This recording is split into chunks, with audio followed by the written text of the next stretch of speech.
जी अस्सलाम वालेकुम। मैं हूँ अवैस सलीम और तकरीबन 3 महीने के वक्फे के बाद हम आपकी खिदमत में दोबारा हाजिर हैं। इस दौरान में मैं ट्रैवल कर रहा था, पाकिस्तान में था और वो ज़रा लंबा हो गया कुछ जो है वो ज़ाती मसाइल की वजह से।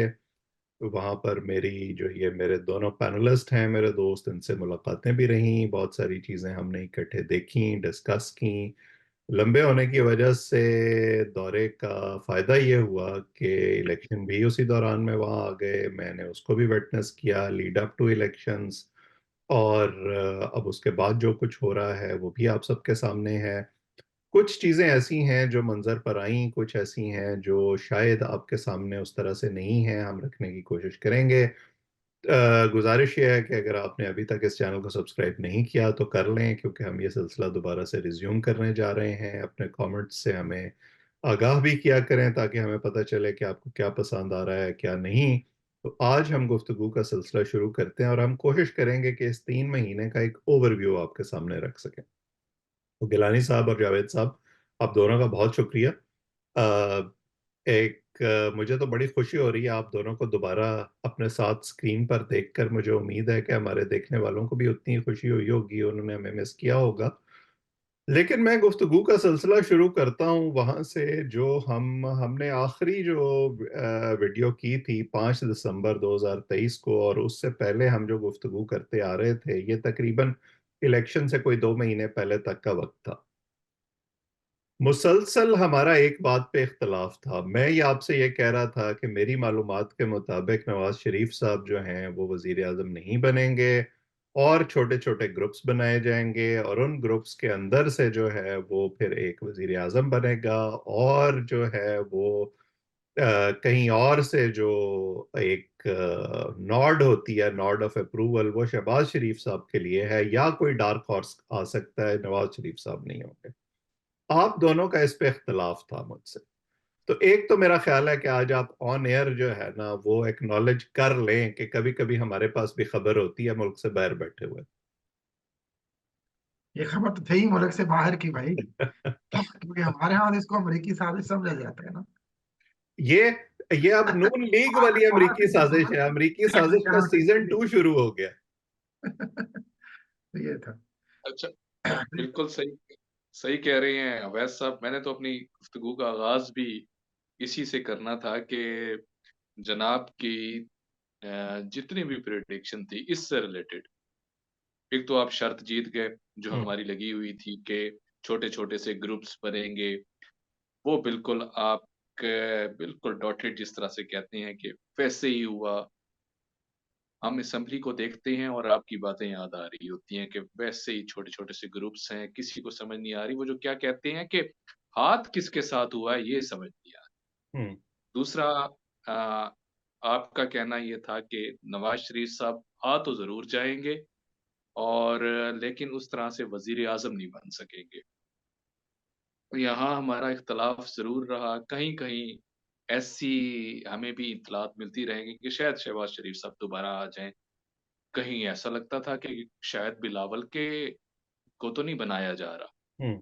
और इस दौरान हमने वैसे कभी ये नहीं डिस्कस कर सके थे कि आजाद जो हैं, इंडिपेंडेंट्स जो हैं, वो इस तरह से डोमिनेट हो जाए, इतना ज्यादा ये असर दिखाएंगे। मतलब और हमने उसको इस तरह से डिस्कस किया था कि जो एक ग्राउंड पे हमें सिचुएशन नजर आ रही थी, और ये हम इलेक्शन से पहले पाकिस्तान में भी आपस में डिस्कस करते रहे हैं कि जो एक अवामी हिमायत पीटीआई को हासिल हो गई थी उसको किस तरह से बाहर रखा जाएगा। तो उसमें जाहिर है इस पर डिबेट है। जो जद में हैं वो अदालत को जिम्मेदार ठहराते हैं, जो दूसरी जमातें हैं या कई हमारे सहाफी दोस्त हैं वो ये भी कहते हैं कि पीटीआई ने खुद जो है वो मौका दिया ऐसा अदालत को और अपने मुखालफिन को कि वो उसको इस्तेमाल करें और उनका निशान छीन सकें और बाकी चीजें करें।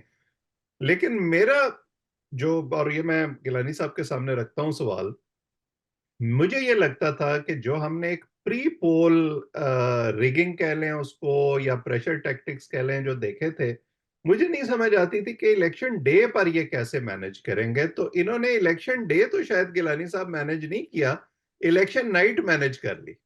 हाँ जी, डे मैनेज करने की कोशिश की थी इंटरनेट बंद करके हम्म। और वो सारी सिचुएशन क्रिएट करके, लेकिन वो मैनेज नहीं हो सका है। तो पीटीआई का वोटर निकला, उन्होंने वोट डाला, इसलिए फिर वो पोस्ट इलेक्शन सिचुएशन, क्योंकि बहुत सारे जो इदारे हैं यहाँ पे भी, जो ऑब्जर्वर्स हैं हमारे, बिल्डेट वाले हैं, पाफन वाले हैं, तो उन्होंने भी इस चीज की इंडिकेशन की। तो जो इलेक्शन का प्रोसेस था, उन्होंने कहा कि वो बड़ा ट्रांसपेरेंट था, हम्म। उसमें कोई इख्तलाफ नहीं था। लेकिन उसके बाद जो रिजल्ट्स वाला प्रोसेस है, वो सारा इतना डाउटफुल हो गया। और जिस तरीके से फॉर्म 45 की अब जो एक कॉन्ट्राडिक्शन बिल्कुल सामने आ गई हैं, अब तो इन इदारों ने भी कह दिया है, अब तो जो ईसीपी की वेबसाइट पे भी आ गए, उन्होंने भी कह दिया। तो देखिए, मैं सिर्फ इसमें एक बात करना चाह रहा हूँ अवैध साहब, कि जो बात हम करते हैं, या इमरान खान ने भी अपनी बात की, या हर कोई करता है जमहूरियत में, वोट की ताकत की अहमियत, ये सारी गेम या सिचुएशन क्या थी, वो वोट की ताकत की अहमियत के मुतल्लक थी। हम्म। अगर हम प्री पोल जो टैक्टिस हैं, या पॉलिटिकल इंजीनियरिंग उसको कह लें, हम उसको देखें, तो वो क्या था कि वोटर जो है वो पीटीआई से मुतनफर हो जाए, हम्म। वोटर बैलेट बॉक्स तक पीटीआई का वोटर ना पहुंचे, यही सिचुएशन थी। और इसी के लिए वो इंटरनेट ब्लॉकेज, वो सारा कुछ, वो वोट इधर उधर करना, वो कैंडिडेट्स को हरासा करना और वो सारी चीजें करके क्या थी कि वो वहां तक, बैलेट बॉक्स तक वोटर ना पहुंचे। अब जिस दिन, चूंकि वो वोटर का डे था, और ये लेसन पीटीआई ने आगे ग्रास रूट लेवल तक पहुंचाया, हम्म। उसमें उनका वोटर वहां पे पहुंचा। वैसे तो अब एक उसके उनको बाद, क्रेडिट देना पड़ेगा कि बहुत सारे हलकों में आखिरी 1-2 दिन तक पता ही नहीं था कि उनका एक्चुअल कैंडिडेट कौन होगा, लेकिन उसके बावजूद जो है उन्होंने अपनी कैंपेन भी टेक्नोलॉजी को इस्तेमाल करके क्रिएटिवली चलाई और उनके वोटर ने रिस्पॉन्ड भी किया। बिल्कुल फिर वो पहुंच गया वोटर, उसने वोट डाल दिया, उसके बाद आपने रिजल्ट मैनेज कर लिया। तो हम्म। मैं गुजारिश सिर्फ ये करना चाह रहा था कि असल में ये वोट की ताकत किस तरीके से है, देखें कि मसला ये था कि शुरू दिन से कि आप, ये पाकिस्तान में पहला इलेक्शन मैं इस तरह का बल्कि क्यों देखा, जिसमें कोशिश ये की जा रही थी कि वोटर जो है, चूंकि अवामी हमायत नजर आ रहा था पीटीआई के साथ है, इमरान खान के साथ है, तो कोशिश ये थी कि वोटर कम से कम वहां पे पहुंचे। हम्म। हर लिहाज से कोशिश थी कि वोटर बैलेट बॉक्स तक ना पहुंचे। और फिर अगर वो पहुंच गया, तो उसका सारा जो मैंडेट है वो अब उठा लिया गया है। और अब उस पर बहुत सारे सवालात हैं, आगे जाके वो ट्रिब्यूनल्स बनेंगे या सुप्रीम कोर्ट सुनेगा, या बहुत सारी चीजें होंगी। लेकिन मुख्तसर खुलासा यही है कि एक तो इसमें कोई शक नहीं, जो आपने भी फरमाया, कि एक मखलूत हुकूमत की बात हम करते थे कि नजर आ रहा है कि इस तरह से बनेगी। दूसरी बात अब ये है कि ये कंटिन्यूटी मखलूत हुकूमत की पीडीएम 2 की कही जा रही है। इसमें वही कुछ होगा जो पहले पीटीआई के साथ हो रहा था, और अभी तक की सूरत हाल के मुताबिक हमें वही नजर आ रहा है कि अभी भी उनको कोई पीसफुल प्रोटेस्ट करने की इजाजत नहीं है। उनके जो जीते हुए उम्मीदवार जिनका दावा है, उनको भी गिरफ्तार किया जा रहा है, असेंबली में उनकी सुनी नहीं जा रही, मखसूस नशीतें दी नहीं जा रही हैं। और फिर बहुत सारे लोग जो निगरान काबीना में रहे, यहाँ पे रहे या लाहौर में रहे, वो लोग भी सुना है कि अब कैबिनेट में इंडक्ट हो रहे हैं। मतलब वो तो एक तरह से कंटिन्यूटी नजर आ रही है ना, लेकिन जावेद साहब ये बड़ी अहम बात है कि जैसे 2018 की हुकूमत बनी, अब मसला ये हो गया है कि जो पोलराइजेशन हमारे यहाँ है ना, आप पीटीआई के लोगों से बात करें तो वो कहते हैं इस दफा बड़ी धांधली हुई है, लेकिन 2018 में जो है ना, वो तो धांधली नहीं हुई थी, वो तो उल्टा हमारे साथ धांधली हुई थी, हमें हाँ, हरवाया गया था, वरना हम तो असल में वो इलेक्शन जीते हुए थे इत्तेहादियों को हमारी बताया। सीटें कम। यही काम अब नून लीग कर रही है। वो तो कहते हैं धांधली तो हुई नहीं, असल में तो हमारे खिलाफ साजिश हुई है। उन्होंने मीडिया पर एक जो है वो महाज खोल दिया है कि जी ये मीडिया ने हवा बनाई थी कि पीटीआई जीत रही है, वरना तो असल में हम जीते हैं। तो इस फजा में क्या वो जो एक क्लाउड ऑफ अनसर्टेनिटी है और एक शक शुबा जैसे रहता है नताइज पर भी, और फिर वो हमें सियासी महाजराई में भी नजर आता है, 2018 के बाद भी मुसलसल चलता रहा। आपको लगता है कि वो अब भी इसी तरह से आगे चलेगा? पीटीआई एक तरह से कैंप आउट होकर बैठ गई है खैबर पख्तूनख्वा में, और उनका ख्याल है कि उस सूबे से वो जो है वो लॉन्च करेंगे अटैक, मरकज पर भी और बाकी सूबों पर भी और एस्टेब्लिशमेंट पर भी। दूसरी तरफ हमें ऐसे लगता है कि इलेक्शन के बाद भी शायद पीटीआई की मुश्किलात में, या जो पॉलिसी उनके बारे में बनी हुई है एस्टेब्लिशमेंट की और बाकी जमातों की, उसमें कोई तब्दीली नहीं आ रही। तो ये काम आगे कैसे चलेगा? वैसे मुझे ये आपके इस क्वेश्चन के ऊपर एक शेर याद आ रहा था। तेरी बज़्म में और भी फूल तेरी बज़्म में और भी गुल खिलेंगे, अगर रंगे याराने महफ़िल यही है। हम्म, तो हुज़ूर, ये जो अ, इलेक्शन के अंदर धांधली का जो है, ये 1970 से हर इलेक्शन के अंदर इस तरह हुआ, 88, 93 इस होता है। अच्छा, उसमें एक ये डिफरेंट किस तरह से था ये इलेक्शन? कहते ये हैं कि प्री पोल रिगिंग डोमिनेट करती है, जिस दिन इलेक्शन होना होता है, उस दिन इलेक्शन ऐसे 0.5 या 5% के करीब हुई, ऐसा कुछ हेर-फेर होता है, उससे पहले सारा काम हो चुका होता है। इस केस में फरवरी 2024 के केस में ज़रा चीज़ें डिफरेंट रही। अब ये कहा जाता है, जो इल्ज़ामात हैं, जो बातें हैं, वो ये कहते हैं कि उस रात को सारी गेम हो गई है। प्री पोल जो जो कुछ था वो तो हुआ सो हुआ। उस रात ये जो इंटरनेट का बंदिश के बाद और उसके बाद जहाँ फॉर्म 45, 47 वाली जो बात है, ये सिलसिला चलेगा, ये रुकने वाला नहीं है। आप देखिएगा, आपने जिस तरह से इसकी बात की, ये पार्लियामेंट, ये हुकूमत, इतनी नॉइज़ी होना है ये सिलसिला, ये ना थमने वाला है। पहला दिन जो था ये 16वीं आपकी नेशनल असेंबली का, और भी हमने असेंबलियाँ देखी हैं, लेकिन पहले दिन होता है थोड़ा-सा जोश-ओ-खरोश, ये तो ना थमने वाला है। इसमें कुछ चीज़ें समझ ही नहीं आ रही ना, जैसे हाउस नामुकम्मल था, उसके बावजूद ओथ टेकिंग इस किस्म की मामलात हो रही हैं। रिज़र्व सीट का कब पहले दिन ही हल हो जाता है। वो अभी तक मामला उसी तरह से चल रहा है। सदर साहब ओथ ले चुके हैं, अभी तक समझ नहीं आ रहा कि इसका क्या होना है, क्या नहीं होना। हम्म। स्पीकर का इलेक्शन हुआ, उसके अंदर भी मामलात। अच्छा, यहाँ बड़ा अजीबो-गरीब किस्म का ये सिलसिला है। जैसे पीटीआई के ऊपर, अब अच्छा, पीटीआई को पीटीआई नहीं कहा जा सकता, सुन्नी इत्तेहाद कौंसिल।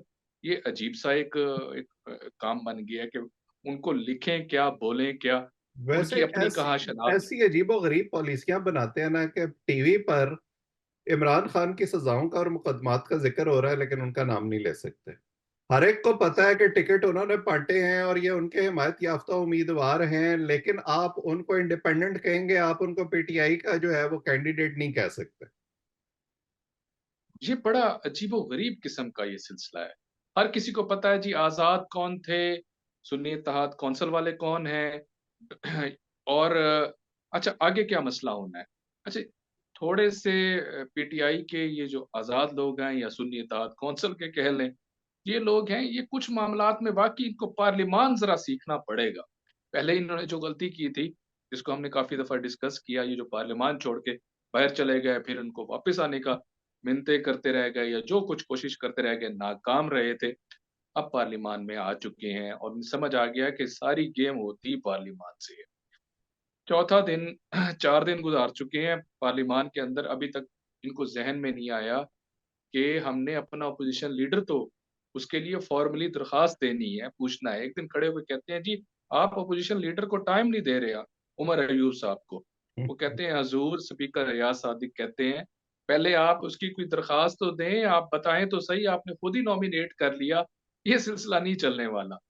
फिर ये गए हैं, इन्होंने जाके दरख़्वास्त दी है और अब एक कल या परसों या आने वाले दिनों के अंदर उनको बाकायदा वो अपोज़िशन लीडर बन जाएँगे। तो ये सिलसिले ना थमने वाले हैं, आगे पब्लिक अकाउंट कमेटी का मसला आना है, स्टैंडिंग कमिटीज़ का मसला आना है, बहुत सारे इश्यूज़ हैं। अच्छा ये है कि इन्होंने पार्लिमानी सियासत के अंदर कदम रख लिया, उसको जान गए हैं। खान साहब के ऊपर भी यही सबसे बड़ी तनकीद होती थी कि खान साहब पार्लिमान को वो अहमियत नहीं देते या उस तरह से जानते नहीं हैं या समझते नहीं हैं। अब इन्हें पता चल गया है और ये अच्छा है।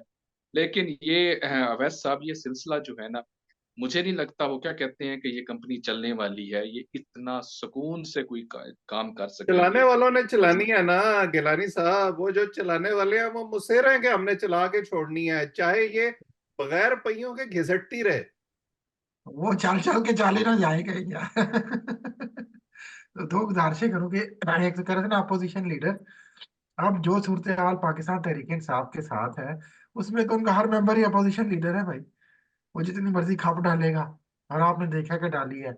लेकिन जो पार्लिमान की सूरत हाल जावेद साहब ने बताई, अब ऐसा भी इससे हट के मैं 1 मिनट के लिए गुजारिश करना चाह रहा हूँ इलेक्शन कमीशन ऑफ पाकिस्तान के रोल पे, कि इतना मुजरमाना और खामोश किरदार इलेक्शन कमीशन ऑफ पाकिस्तान का।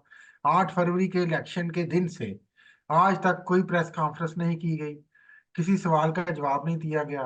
रिजर्व सीट उठा के उनको उनकी दे दी आपने। फिर वो जो मजे की बात एक और देखें, कॉन्ट्राडिक्शन जो आप अभी बात कर रहे सुन्नी इत्तेहाद काउंसिल की। पहले आपने उन्हें आजाद डिक्लेयर किया, उनसे बल्ले का निशान लिया और उनको कहा कि बेसिकली उस वक्त भी हमने बात की थी कि ये एक पार्लिमानी पार्टी के तौर पे उनको पीछे हटाने के लिए ये गेम की गई है। और इलेक्शन के बाद वो वाजे हो गई। फिर क्या किया गया? सुन्नी इत्तेहाद कौंसिल उन्होंने सीटों के लिए लिया। सुन्नी इत्तेहाद कौंसिल को पहले उन्होंने माना और सीटों की एलोकेशन के बारे में बात शुरू की। फिर आखिरी दिन जो फैसला आया है उसमें सुन्नी इत्तेहाद कौंसिल के तमाम लोगों को इंडिपेंडेंट डिक्लेयर कर दिया गया है। हम्म। खुद एक फैसले को अपने को नाल एंड वाइड करके। और फिर कहा गया है कि आपको रिजर्व सीटें नहीं मिल सकती। तो ये जो election commission of Pakistan form 45 जो जितने एक नजर आ रहा है कि कितने आल्टर्ड किस्म के और कितने ये तब्दील करके धांधली के साथ और इसमें फोर्जरी की गई है इलेक्शन फॉर्म 45 में, वो सारे आपने फिर दीदा दिलेरी से डिस्प्ले भी कर दिए। तो इसलिए जो आपने बात शुरू में की, मैं इसको कंक्लूड इसलिए करना चाह रहा हूँ कि इसमें अब जो 2018 में कौन जीता और कौन हारा, और 2024 में कौन जीता और कौन हारा, नून लीग क्या कह रही है और पीटीआई की नहीं, वो वही जीता है जिसको जिताया गया था उस वक्त भी, और आज भी वही जीता है जिसको जिताया गया है। और वो जो उस वक्त जीते थे वो उसमें खुश थे, आज नाराज हैं। जो आज जीते हैं वो आज खुश हैं और उसमें नाराज थे। ये जो मुनाफकत है ये हमारी सियासी जमातों का और उनके हामियों का तुरा इम्तियाज बन चुकी है। लेकिन जावेद साहब, आप अभी असेंबली का जिक्र कर रहे थे, ये बताएं कि अब असेंबली के अंदर जाहिर है कि असेंबली बन गई है, अब तमाम ओहदे भी जो हैं वो मिल गए हैं, आखिरी जो सदर साहब थे वो भी रुखसत हो चुके हैं, उनकी जगह जरदारी साहब सदर बन गए हैं, बड़ी दोनों पार्टियों को अपना हिस्सा मिल गया है। अभी तक हमारे मौलाना साहब जो हैं वो कुछ कुछ नाराज हैं क्योंकि उन्हें कोई हिस्सा नहीं मिला। लेकिन आपको पार्लियामान की इब्तदाई चंद दिन की कार्रवाई से कहीं ये लगा है कि कोई खैर सगाली की फजा है, ये काम आगे चलेगा या यहीं इसी तरह से जूतियों में दाल बटती रहेगी? देखें, हुकूमत की तरफ से इस किस्म की बात जरूर की गई। हम्म। शहबाज शरीफ साहब ने अपनी पहली स्पीच के अंदर रिकंसिलिएशन, आप डायलॉग की तरफ आए, हमारे साथ बैठे, बात करें। मैं एक छोटी सी मिसाल आपको दूं। अ, वो ये था कि एक जगह बहुत ज्यादा भीड़ थी, वो कहीं टिकट लेना था या कुछ ऐसा करना था, एक बंदा किसी को धक्का लगा और वो बिल्कुल आगे आके खड़ा हो गया और उसने कहा अब ये हो गया, अब मैं आ गया, अब मुझे यहीं खड़े रहने दें और मैं मतलब कि टिकट आसानी से ले लूं। उन्होंने कहा ऐसे थोड़ी है, इतना लंबी लाइन लगी है, आप कैसे आ सकते हैं? तो यहाँ भी हुकूमत जिस तरह से शहबाज शरीफ साहब ने बात की, वजीर आजम ने, बिलावल भुट्टो ने बात की। बिलावल भुट्टो कहते हैं कि इस दफा आप लोग हमारे साथ बैठे, हम ताकि जो आगे वाला इलेक्शन आना है 2029 का, उसके अंदर कैदी नंबर 804 आए तो उनके ऊपर तनकीद ना हो सके। मतलब कि इस उन्होंने कहा कि नहीं, अपोजिशन कहती है वो इसको मीठी गोलियां कह रही हैं कि आप इतने सुकून से हमें दो बातों में बहला लेंगे और हम आपकी बातों में बैठ जाएंगे और यही कहेंगे नहीं आपने ठीक कह दिया, अब हालात ठीक हो जाएंगे। ऐसा नहीं होने वाला। हम अपना एहतजाज रिकॉर्ड कराएंगे, कैदी नंबर 804 को रिलीज किया जाए और हमारे मुतालबात जिनके अंदर धांधली की बातें हैं, दूसरी बातें हैं, वो तस्लीम की जाएं। अगली बात ये है, अवैस साहब, रमजान शरीफ तो गुजर जाएगा, उसके बाद इनका इरादा तकरीबन पक्का बन चुका है। इन्होंने सोच लिया है कि इन्होंने सड़कों पे आके अपनी पावर दिखानी है। अब देखना ये है कि उसको रोका कैसे जा सकता है। इस प्लान को, ये प्लान अंदर अंदर जरूर बन रहा है। इसके अंदर सुन्नी इत्तेहाद कौंसिल जिसे कहते हैं, आजाद कहते हैं, पीटीआई वाले कहते हैं, खान साहब जी ने ये कह चुके हैं कि निकलो बाहर, बताओ इन्हें, एक दफा दोबारा से धूम धड़क्का होना चाहिए। इनसाइड पार्लियामेंट तो हो रहा है, आउटसाइड पार्लियामेंट भी होना चाहिए। तो गिलानी साहब, ये जो आउटसाइड पार्लियामेंट धूम धड़क्का है उसी को रोकने के लिए शायद मोहसिन नकवी साहब जो है उनको मरकज में लाया जा रहा है। बिल्कुल ही मौसम की स्पीड बड़ी अब मानी जा रही है वाकई कि वो अब तो तकरीबन वजीर दाखिला वो बन चुके हैं।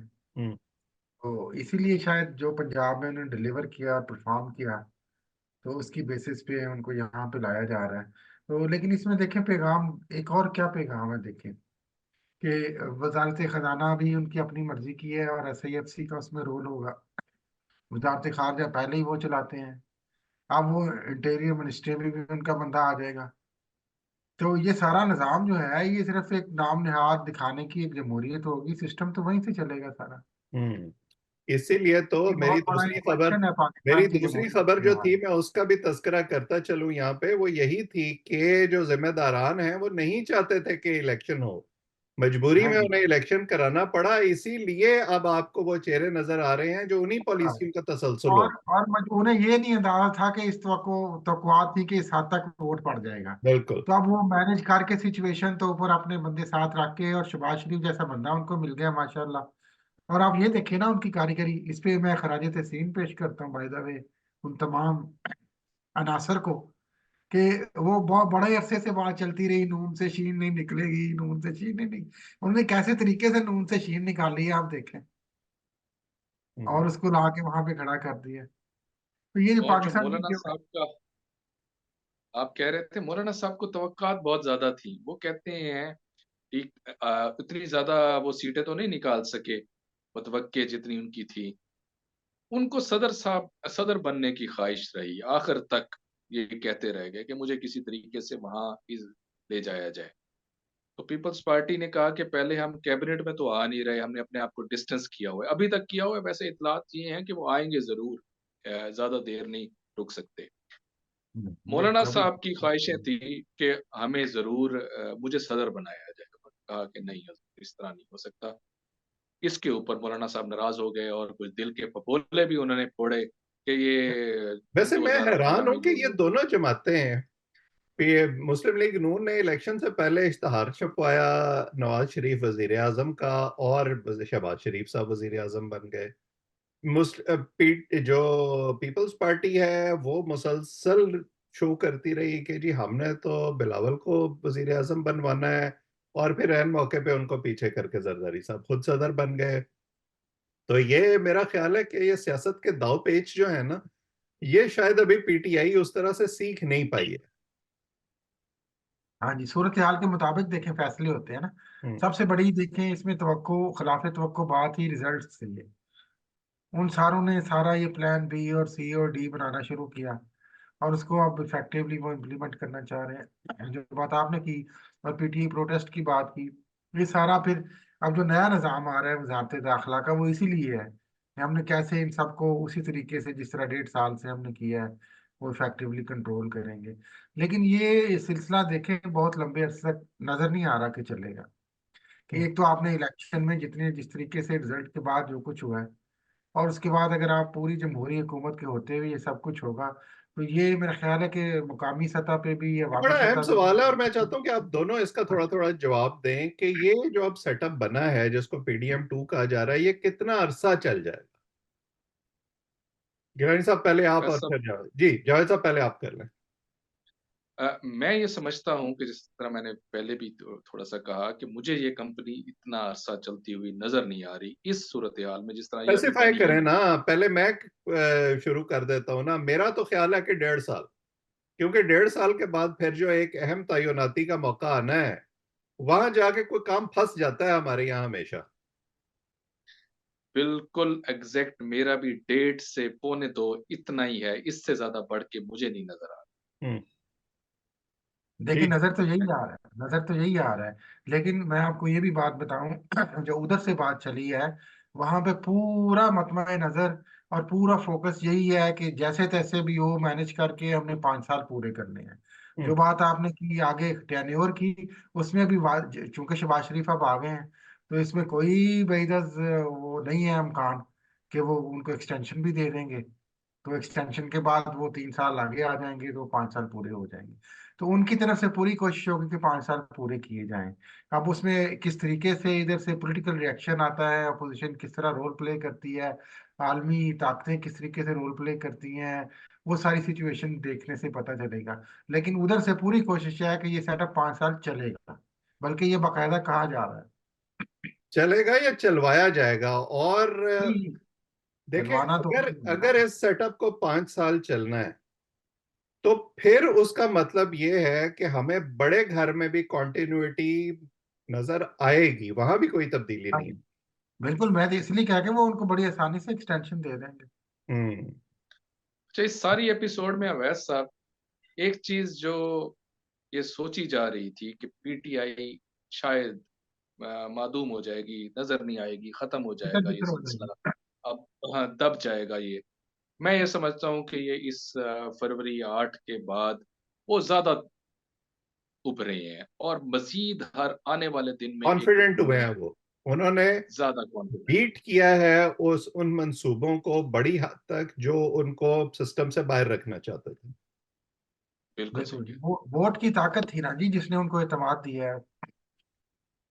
बड़ा बिल्कुल। अनएक्सपेक्टेड था जिस तरह से उनका निकलना, और उन ऐसे ऐसे वो जिस तरह से 1970 में भुट्टो साहब के दौर में कहा जाता था ना, खंबे खड़े कर दो और हम्म। उनको भी ढूंढ ढूंढ के लगाएंगे मोहरे। यहाँ भी कुछ ऐसे नाम थे जिनको कभी किसी ने अपने हलके में नहीं सुना था, उन्होंने मैं जाके वैसे ना सिर्फ उस मैं जाती तौर पर इसको 70 से, और ये हमारे जो पुराने ये जमहूरियत पसंद दोस्त हैं उनको ये बात पसंद नहीं आती, लेकिन मैं इसको 70 से ज्यादा बड़ा वाकया समझता हूँ, क्योंकि 70 में जो खंबे भुट्टो साहब ने खड़े किए थे उनको गिरफ्तार किसी ने नहीं किया था, उनको जो कैंपेन चलाने से रोका किसी ने नहीं था, उनका निशान किसी ने नहीं विड्रॉ किया था। बिल्कुल, लेकिन मैं आपको बताऊं, ये जो मुहावरा है बेसिकली इमरान खान की मकबूलियत ने उस मुहावरे को मेरे ख्याल में उल्ट दिया है। ये जो हम बार बार बात कर रहे हैं ना कि खंबा खड़े कर दिए और उनको वोट मिल गई, यहाँ तो खंबा ही नहीं था। यहाँ तो पता ही नहीं था उम्मीदवार कौन है, उसका निशान क्या है, खंबा तो नजर आता है खड़ा। तो वो तो खंबे लेटे हुए थे ये सारे, और फिर भी वो खड़े हो गए और जीत गए। तो ये एक बहुत बड़ा, अच्छा देखें, ये ये एक ऐसा पहलू है वैसा, एज ए हम एकेडमिक भी बात करें, जर्नलिस्ट के तौर पे भी बात करें, तो ये इस पे उतना फोकस नहीं अभी हो रहा जितना मेरा ख्याल है कि बैनुल अवी इदारों को भी और यहाँ पे भी रिसर्चर्स को, जमहूरी इदारों को और एनजीओ को करना चाहिए कि ये एक कितना बड़ा स्वीप हुआ जिसको पूरे के पूरे को अब हाईजैक करके उसको सारे पस मंजर में डाला जा रहा है। हम्म। बिल्कुल। चले, अब मेरा ख्याल इन है हमारे पास खबरों आखिरी चंद मिनट हैं, जरा इसको डिस्कस कर लें कि अब ये जो सबसे इम्पोर्टेंट क्वेश्चन है, महाजराई भी हो गई, इलेक्शन भी हो गए, मारकुटाई भी हो गई, सबसे इम्पोर्टेंट क्वेश्चन जिसको हम इलेक्शन से पहले भी डिस्कस करते रहे हैं वो है था इकोनॉमी। वो ना पिछली पीडीएम 1 में इनके काबू आ रही थी, अब इसहाक डार साहब की बजाय कोई नए वजीर खजाना आएंगे, नाम तो सामने आना शुरू हो गया है। क्या नहीं, नाम आ गए, फाइनल हो गया मोहम्मद औरंगजेब साहब मोहम्मद का। औरंगजेब साहब, और वो जस्टिस खलीलुर रहमान रमदा साहब के जो हैं वो भतीजे हैं शायद, दामाद, बड़े दामाद है वो शायद। बड़े करीबी ये रमदे फैमिली जो है मुस्लिम लीग नून के, और खास तौर पे नवाज शरीफ साहब के है। और इसके साथ साथ डॉक्टर शमशाद अख्तर कंटिन्यू करेंगी एज स्पेशल असिस्टेंट उनके उस पे साथ। अभी थोड़ा सा इबाम पाया जाता है, लेकिन मैं सवाल जो मैं आपके सामने रखना चाहता हूँ, हमें इलेक्शन से पहले बार बार ये बताया जा रहा था कि जी जो हमारे दोस्त ममालिक हैं उन्होंने कहा है कि नवाज शरीफ साहब को आप वजीर आजम बनाएंगे तो हम आपको पैसे देंगे, और अगर आपने नहीं उनको बनाया तो फिर आप भूल जाए। तो फिर अब ये मसला कैसे हल होगा? या तो वो झूठ था, या फिर जो है हमारे मसाइल अब हल नहीं होने वाले। जावेद साहब। मैं तो वैसे सब समझ, मुझे जो लग रहा है कि वो झूठ था जो ये हम्म। बात कही जा रही थी, जिसको इतना सर्कुलेट किया जा रहा था, जो वो एक फिजा बना दी गई थी। हम्म। मुझे ये लगता है कि इकॉनमी इनके गले की हड्डी बनने वाली है दोबारा से, जो इन 16 महीनों में इनके साथ जिस तरीके से ये सामने आए और पिटे इसी इकॉनमी के इन्फ्लेशन के इशू के ऊपर, अब दोबारा से वही फिजा, वही मामलात, ये इसाक डार साहब की जगह इन दूसरे जो साहब हैं इनको भी ले आए, जिन्हें भी ले आए, खान साहब को भी ले आते हैं। खान साहब की भी अगर वो, ये इकॉनमी का मसला अब बहुत ज्यादा गंभीर हो चुका है। मैं नहीं समझता कि इसको इतनी जल्दी, कम से कम इस टेन्योर में इसको कम से कम बैलेंस कर लिया जाएगा, ये नहीं होने वाला, ये इसके ऊपर बड़ा टाइम चाहिए। हम्म। इसमें कोई जी शक गिलानी नहीं साहब, है। वैसे वैसे मुझे लग रहा है जावेद साहब डार साहब के वजीर खजाना ना बनने पर इस दफा थोड़े से दिल बर्दाश्ता हैं, मुझे नजर आ रहा है, लेकिन आप बताएं कि इस मसले का हल कैसे होगा। नहीं नहीं, मैं इनको खुश कर देता हूँ कि ये जो वजीर खारजा बन रहे हैं इसहाक डार, उनका रोल भी वजीर खजाना का ही होगा। वो कशकोल लेके जाएंगे और इतमाद देंगे कि हाँ, पैसे दे सकते, तो ऐसी कुछ करिए थे। ये बड़ी अहम बात है वो वैसे। इसलिए उनका रोल भी वही है। शक्ल वजीर खारजा की होगी लेकिन काम वजीर खजाना वाला होगा। तरले मिन्नतें करनी होंगी जाके वो मालिक की कि जनाब साढ़े ते इतबार करो, सानू पैसे दो। हम्म। ये एक चीज। दूसरी बात फिर ये ले भी इकोनॉमी जाएंगे। का चले वो तो ले देखा भी जाएगा। जाएंगे।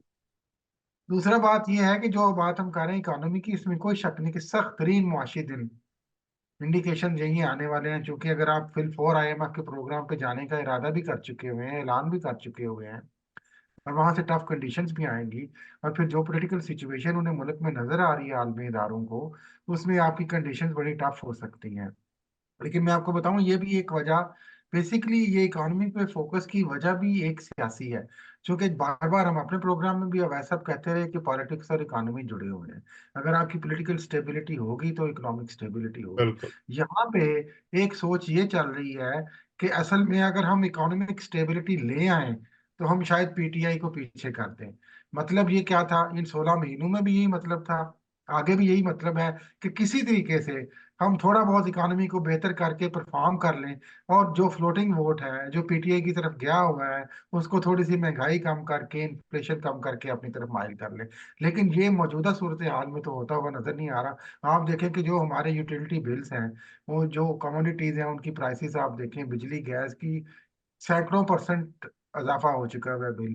पेट्रोल की प्राइसेस इन्फ्लेशन के कंट्रोल के हवाले से चीजें, कोई मैकेनिज्म नहीं है। तो इसमें उनकी कोशिश ये है, इकोनॉमी पे फोकस की वजह भी यही है।